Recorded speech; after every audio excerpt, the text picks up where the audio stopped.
So first of all a very very good morning to all of you. विद्यार्थी मित्रांनो, आपला जो chapter चालू आहे superposition of wave. Superposition of wave मध्ये आपण जो फर्स्ट टॉपिक टीच केला होता तो होता ट्रान्सव्हर्स ऑफ वेव्ह. सेकंड होता आपला लॉंगिट्युडिनल वेव्ह. आज आहे आपला सिंपल हार्मोनिक प्रोग्रेसिव्ह वेव्ह. काय? Simple harmonic progressive wave. आधी आपल्याला विचारल्या जाणार define simple harmonic progressive wave, आणि मग या सिंपल हार्मोनिक प्रोग्रेसिव्ह वेव्हचं आपल्याला एक एक्सप्रेशन डिराईव्ह करायचं आहे, आणि या एक्सप्रेशनवर कंपल्सरी एक 2 मार्कचा प्रॉब्लेम राहते. आता कधी कधी काय होणार, तुम्हाला एक्सप्रेशन पण विचारणार आणि त्याच खाली तुम्हाला क्वेश्चन आणि सब क्वेश्चन माहित असते ना. क्वेश्चन मध्येच एक सब क्वेश्चन असतो, तर तुम्हाला डेरिव्हेशन पण डिराईव्ह करावं लागणार आणि त्याच खाली तुम्हाला एक प्रॉब्लेम सुद्धा सॉल्व्ह करावा लागणार. असा जर क्वेश्चन आला तर तो 3 मार्कचा राहणार. Is that clear? ओके, तर आधी क्वेश्चन लिहा तुम्ही. Define simple harmonic pro. जी वेव्ह एनर्जीला कंटिन्युअसली ट्रान्सफर करणार. जी वेव्ह एनर्जीला कंटिन्युअसली काय करणार? Transfer through the medium in the same direction, without change in form, without positive negative आणि त्याचा फॉर्म सुद्धा काय होणार नाही? चेंज. अशा वेव्हला म्हणतो आपण सिंपल हार्मोनिक प्रोग्रेसिव्ह वेव्ह. पुन्हा एकदा लक्ष द्या. A wave which transfer energy continuously through the medium, किंवा यालाच आपण लिहू शकतो a wave transfer energy through the medium continuously. बोला माझ्यासोबत. A wave transfer energy through the medium continuously in the same direction without change in form. Without form change झाला का याचा? Without change in form is called as simple harmonic progressive wave. Is that clear? Simple मध्ये फक्त काय लक्षात ठेवायचं आहे? Wave कोणाला ट्रान्सफर करते? एनर्जीला. वेव्ह कोणाला ट्रान्सफर करते? कंटिन्युअसली का डिसकंटिन्युअसली? कशाच्या through? Medium. Direction, form change होणार का? अशी वेव्ह म्हणजे simple harmonic progressive wave. Is that clear? पहिलं हेडिंग टाका, सिंपल हार्मोनिक प्रोग्रेसिव्ह वेव्ह.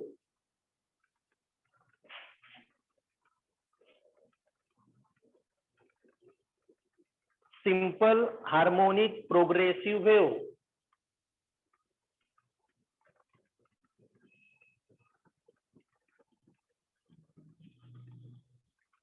आणि लिहा त्याखाली definition. A wave which transfer energy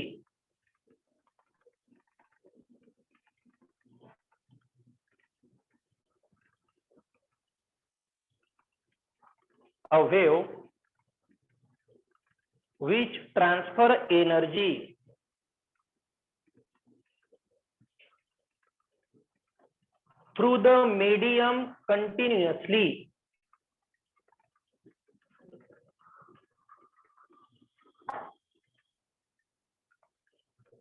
a wave which transfer energy through the medium continuously in the same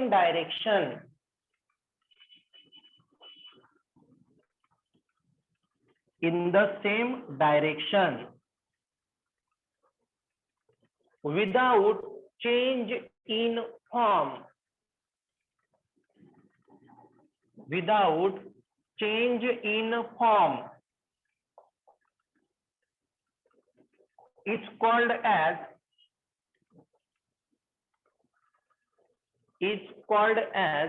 simple harmonic progressive wave.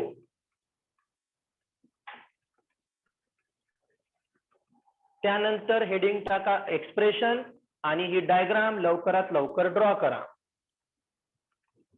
त्यानंतर विद्यार्थी मित्रांनो diagram draw झाली असणारच, आता मी एक्सप्रेशन साठी काही तुम्हाला पॉइंट सांगतो, ते point as it is note करा. First point, consider a progressive wave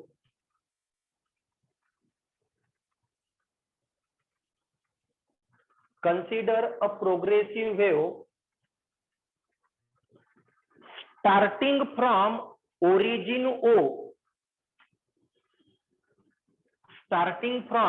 origin O, आणि आपली कशापासून स्टार्ट होत आहे, ओरिजिन ओ. दिसत आहे तुम्हाला डायग्राम मध्ये. एक आपण simple harmonic progressive wave consider केली, जी कशापासून स्टार्ट होत आहे, starting from origin O and move along the positive direction. हे कोणतं डायरेक्शन आहे आपलं, positive. And move along the positive direction, लिहा. And move along the positive direction of x axis.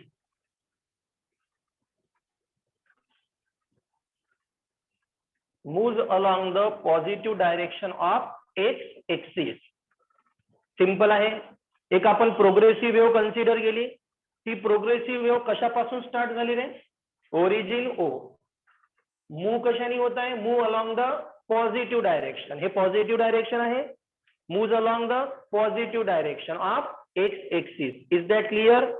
त्यानंतर आता आपण काही टाइम कन्सिडर करू. After time T, after time the wave, after time t the displacement of wave. काही time नंतर या वेव्हचं जे डिस्प्लेसमेंट राहणार, डिस्प्लेसमेंट म्हणजे मी y घेतो, हे आपला एम्प्लिट्यूड आहे हा, पॉझिटिव्ह आणि negative. A stand for amplitude. Amplitude म्हणजे मॅक्झिमम व्हॅल्यू. एम्प्लिट्यूड म्हणजे आफ्टर टाइम टी या वेव्हचं जे डिस्प्लेसमेंट राहणार, ते लिहितो मी साइन ओमेगा टी. साइनच का बरं लिहिलं, कारण ही कोणती वेव्ह आहे, साइन वेव्ह. कोणती वेव्ह आहे, टाइम कोणता घेतला मी, टी. ओमेगा म्हणजे त्याची angular velocity. Is that clear? लिहा next point. After time T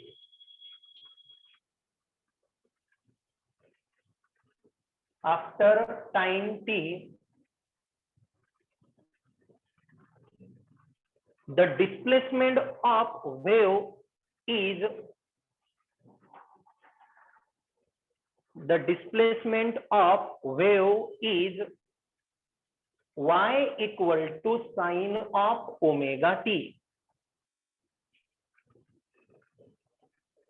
y equal to sine of omega t. समजलं विद्यार्थी मित्रांनो? हे काय झालं त्या वेव्हचा आता डिस्प्लेसमेंट. किती टाइम नंतर, टी टाइम नंतर. आता पुन्हा या डायग्राम कडे बघा. आता मी एक पॉइंट कन्सिडर करतो. कोणता पॉइंट कन्सिडर केला मी, P. At a distance X from origin O. हा पी पॉइंट दिसत आहे. पी पॉइंट काय केला मी, कन्सिडर. किती डिस्टन्स वर, एक्स डिस्टन्स वर. किती डिस्टन्स, एक्स डिस्टन्स.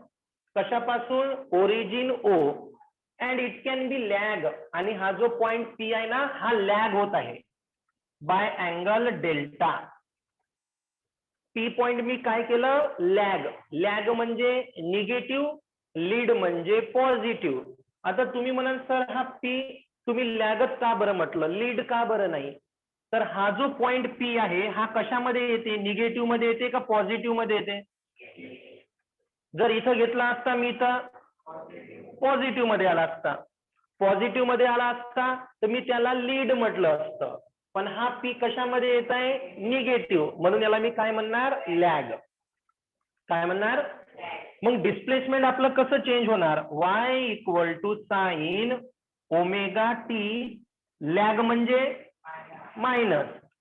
कितीनं लॅग होत आहे, डेल्टा. तर काय येणार, y equal to sine omega T minus delta. समजलं हे का बरं आलं? तर का बरं आलं पुन्हा लक्ष द्या.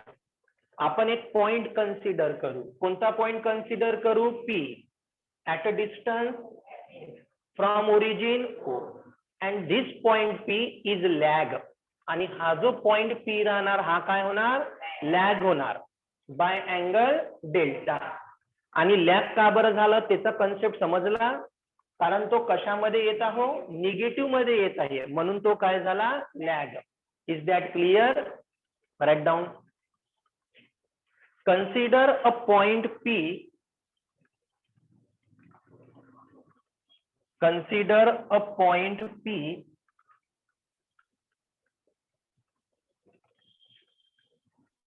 at a distance x.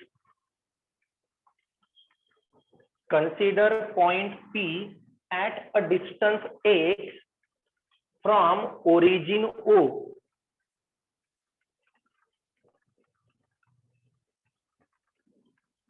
At a distance x from origin O, and it can be lag, and it can be lag, lag, and it can be lag by angle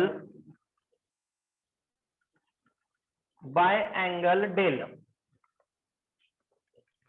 It can be lag by angle delta. Therefore, इकडे लक्ष द्या आता. Therefore, आपलं जे displacement होतं ते किती होतं, y equal to sine omega T होतं. यामध्ये अँगल काय करू आपण आता, मायनस लिहा मग. Therefore y equal to sine in bracket omega T minus delta.